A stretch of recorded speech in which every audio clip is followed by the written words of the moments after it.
Ladies and gentlemen of the old world, I hope you're all doing well, and welcome to the showdown between the High Elves and the Ogre Kingdoms. It's going to be myself with Elithanar facing off against Flying Taco and his legendary Ogre Kingdoms here, and it is going to be his Sky Striders versus my Lothern Skycutters with Bolt Throwers. So as far as my build goes, it is going to be Spearmen in the front. Very good against Ogres. They have 50 melee defense, so they can hold off Gnoblars, and they can trade very well into most of the big Ogre threats. Obviously, against things like Stonehorns, or, the big scary armored monsters, they may struggle, but against the basics, they do quite well. Now, Ogres can be very aggressive, and if you're going to be playing what I like to call with my build, a defensive value trading strategy that pushes a little bit later on, it's very, very, very important to make sure you don't get triple capped out of the gates. So to make sure that doesn't happen, I like to have something like the Keepers of the Flame here, which are going to be sitting back and anchoring that back objective for me. So yeah, it's the game plan. Now, lead belchers are the other really big threat for the elves. Elves have generally always hated playing against artillery and that kind of long-range bombard.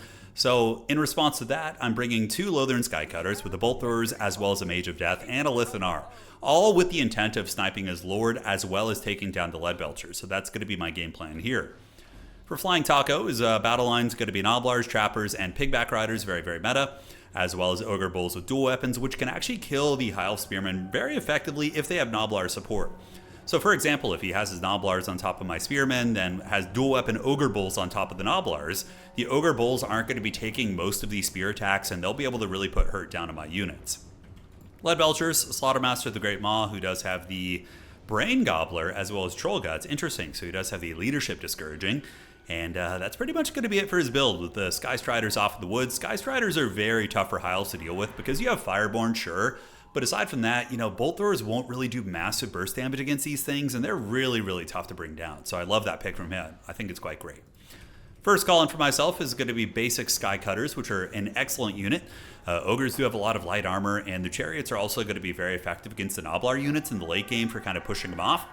Gnoblar Flinger is going to be called in just to do progressive damage against my flying targets, and the battle is now on. So Lithanar is just kind of waiting, the Shadow King here, doing his weeaboo attacks from the shadows, just kind of waiting for an opportunity to strike. I don't really want to show my hand yet by shooting him, so we are going to be waiting, but ideal targets do include the Slaughtermaster, the Lead Belchers, and yeah, of course the Sky Striders are a decent choice as well.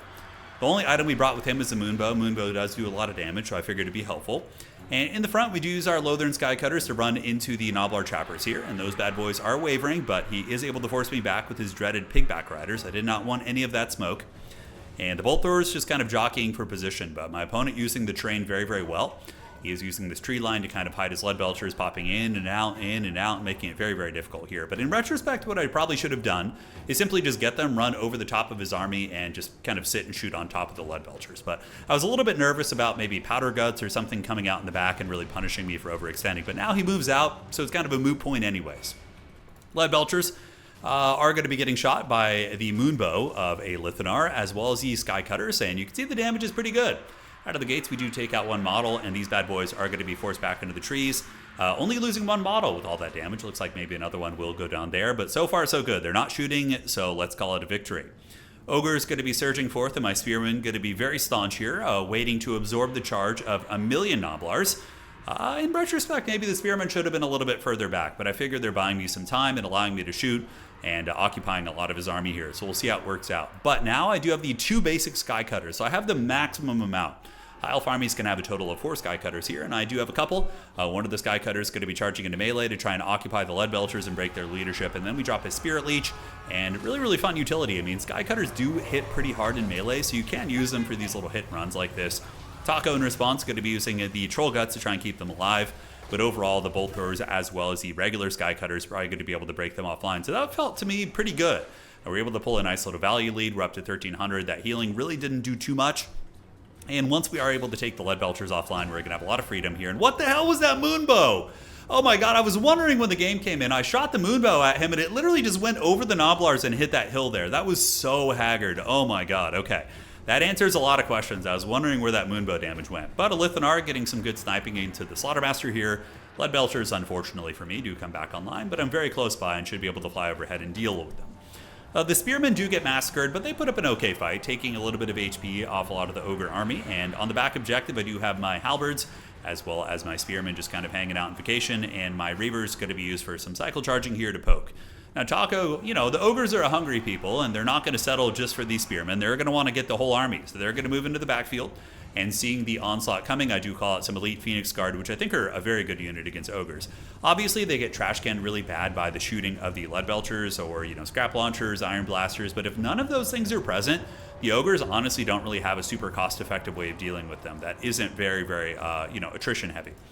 On the backside, my Air Force, the Lothern Skycutters, are forcing Taco's leadership corps into the woods, and the lead belchers and Gold's man-eaters hanging out here, not having the best of time. Really liking the Skycutters. I think they're a great unit. You know, I've heard a lot of people with mixed opinions about them, but that's a good thing, right?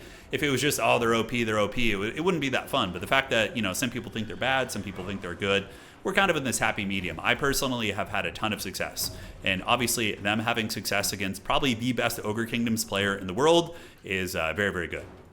So in the back, Elithanar does get hunted down by the Skystriders as well as the Old Hounds, and the Saber-Tusk packs will be able to chew on Elithanar. He does have 57 melee defense though, so he's a little bit tankier than you would expect.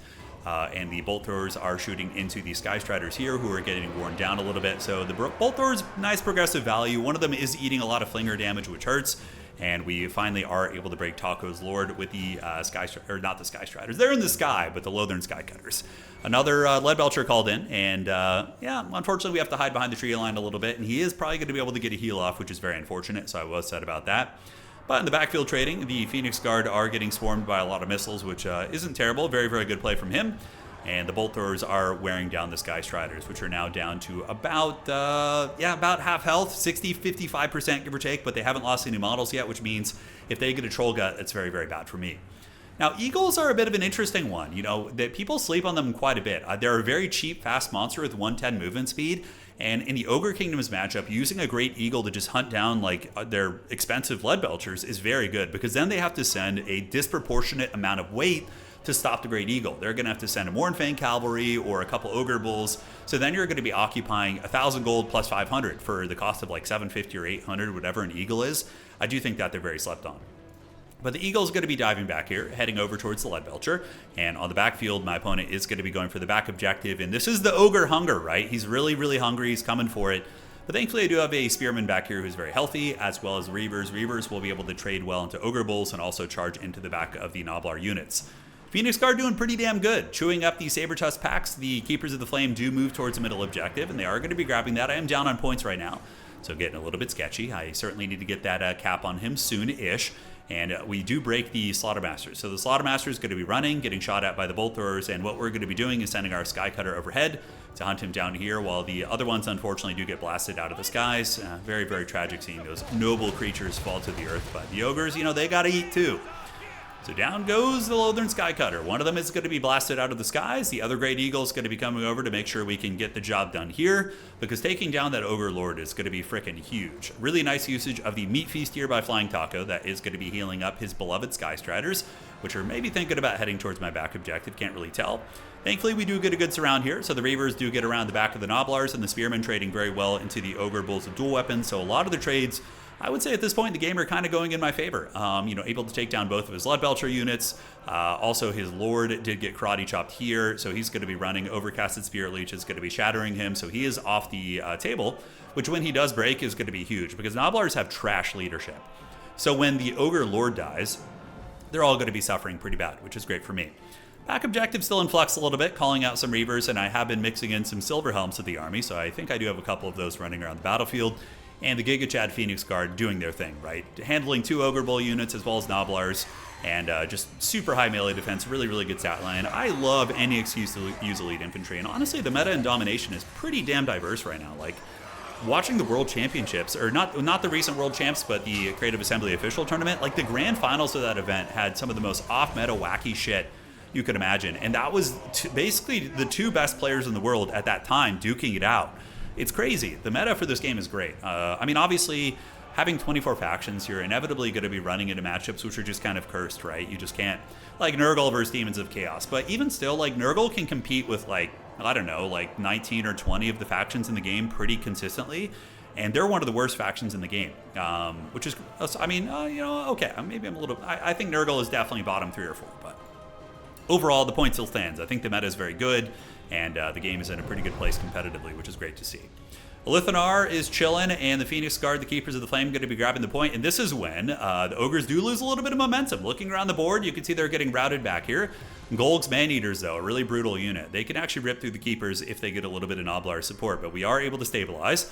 Here, some Silverhelms, unfortunately, do charge into the Skystriders. A bit of a blunder on my end, but I do have the speed advantage. Hopefully going to be able to get away. The Frostbite is on, but it does not look like he's pursuing super heavily, and as long as we can get to the Spearmen, that's going to be an okay salvage for us.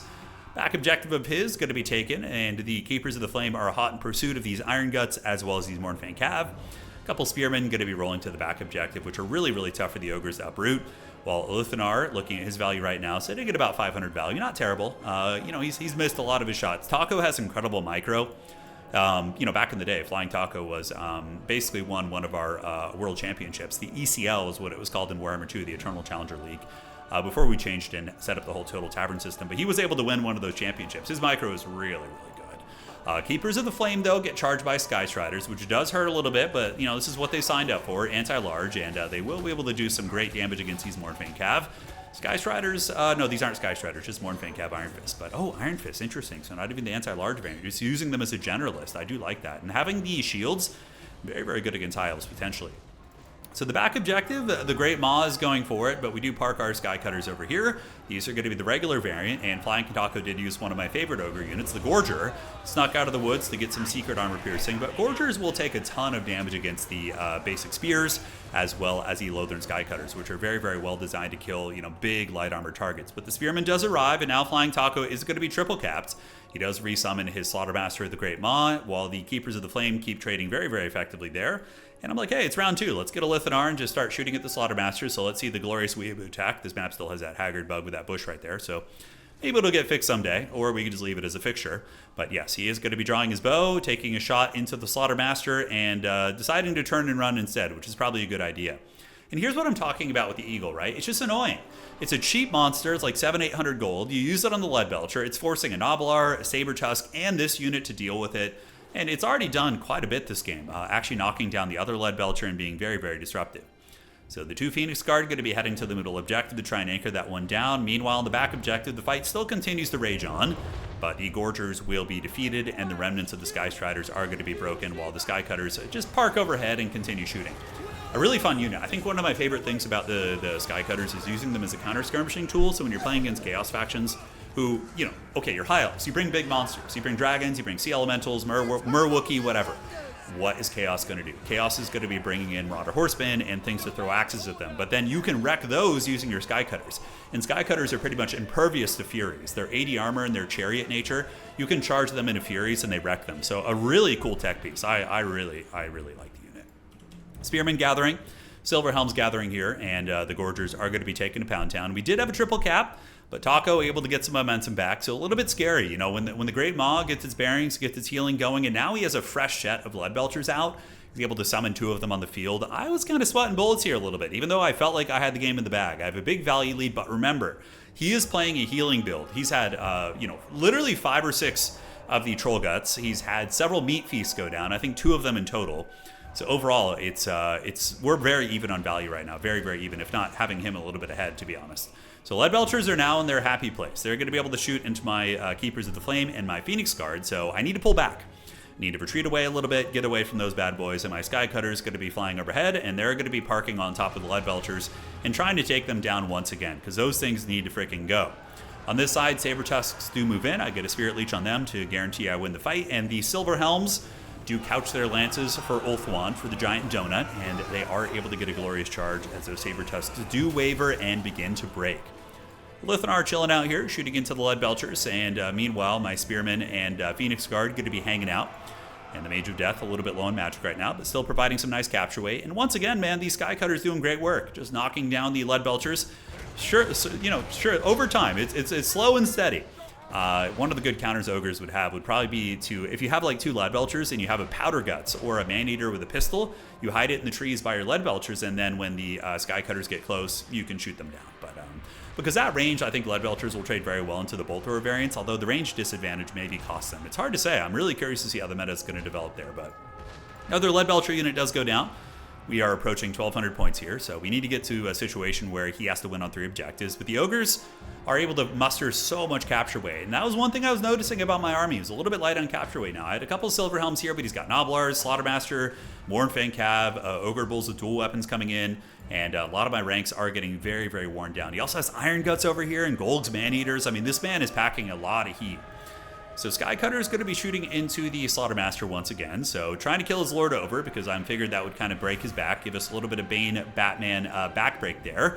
Unfortunately, though, the objective is still flipping. I was like, God damn, so hard to get down, and I didn't really have a lot to summon at this point. On the backside, Spearman just holding on, and, you know, the inevitable Helm's Deep. I was hoping I would be able to hold long enough, but in this situation, it does look like he's going to flip it and force me onto the back foot. So the tug of war in this game has just been really, really perpetual, as Elithanar does run out of ammunition, paying for himself. You know, with his full kit I brought, not his full kit, but the kit that I brought, he costs about 1,000 gold, like 1,100, 1,200, so he's done good this game. He's really good at helping me win the Leadbelcher duel, so not unhappy about Elithanar at all.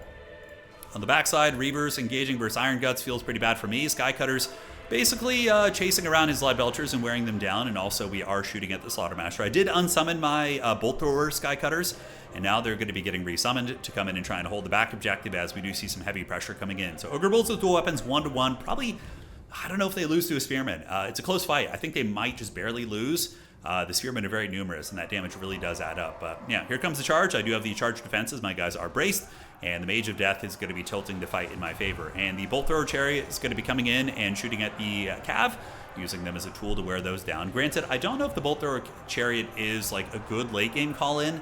Yeah, I don't know. Those Ogres are doing a lot of damage against the Spearmen, but of course I do have the Mage of Death here, because these things generate value over the long term. However, the cool thing about Skycutters is they're still pretty good at melee. Once again, we do get the Slaughtermaster down, and that bad boy is going to be broken, so he's going to be running to the woods. Now, I have two options here. I can chase him, try and get the kill, and get the leadership penalty on my opponent's army, or do I bring my Skycutters over to the back objective and use them to stabilize and make sure I don't get capped there? Phoenix Guard getting unsummoned. I have a couple Raggedy Spearmen, but I'm really, really lacking the capture weight right now, and as it currently stands, he will win on just the 2 objectives, so incredibly sketchy here. The Ogre Lord running into the bushes, as Elithanar does fight some Saber Tusks in the middle, and he's in a little bit of danger. His 57 melee defense is holding very, very firm, though, and we will be using our Skycutters as chariots here in a moment. So we land them down to the ground here, so they're going to be landing and then charging into the back of the Saber Tusks, and they are going to get wrecked. So that's what's really nice about these things. In the late game, kind of like, well, actually, you know, obviously, you know, we in America call it soccer, but, you know, football internationally, you know, you have that, like, sweeper character, or the sweeper role in soccer, right? Although apparently it's not like really popular anymore and teams don't do it. But that one sweeper who just kind of goes around and addresses threats in your backfield, that's kind of like Lothar and Skycutters a little bit in the late game. They can kind of address these really like haggard, tired, tattered threats in the late game, which I think is quite cool. Spearmen heading up to the point, but Flying Taco does get Golg here with another meat feast, the Golg's Man-Eaters, and a lot of Ogre Bulls with dual weapons. And, you know, hey, man, I thought I had the Ogre King on the ropes. I thought I had him beat in this game. I have to say, during the course of the game, I thought I had it. I thought it was over. I had him triple capped. He was running, but he regrouped his forces. And, you know, I didn't unsummon super effectively. I had Phoenix Guard on the battlefield too long. I should have unsummoned them and then been able to resummon them later on to give sustainability. That was a huge mistake. And that's a big fundamental skill of domination mode, is knowing when to unsummon units to make sure you don't run out. Because at the end game, I kind of ran out of effective summons. I only had, you know, maybe like my my Skycutters and a couple Reavers, and that was it. I ran out of infantry, and I ended up paying the troll toll. But we do recapture the middle objective here, but it's going to be too little too late. GG well played to the Ogre King. The Great MAW feast once again, and that was a super fun game, and honestly, I like it. I do think there's one takeaway, though. The Bolt Thrower variants are decent, but I do think that the regular ones are so much better. Look at the value. So 600 and 1300, 1400, which is fine. It paid for itself. But these ones, 1900 and 2300, I just think the regular Skycutters are generally going to be better. Not always. If he brought like Iron Blaster or a Scrap Launcher or anything like that, the Bolt Thrower variant would be better. But in general, I think just going 4 of the regular version would have been way more punishing to him, and we probably would have been in a better position to win the game. Elithanar was fun, 1400 on him, good value on the Mage of Death, and overall I think the build was fine. You know, I think it was fine. It was a really close game, and it was quite a bit of fun, so no complaints there. And for his build, I loved it, you know. After the game, he talked about some adjustments he would make. We were hanging out in Discord during this game. He mentioned that he would probably mix in a Man-Eater with the Ogre pistols, like the Powder Guts, to just try and really, really keep these Skycutters in check, because they were running pretty rampant and giving him a lot of trouble. All right, guys, adios, Davidzania. We'll see you around, and that is going to be it for today.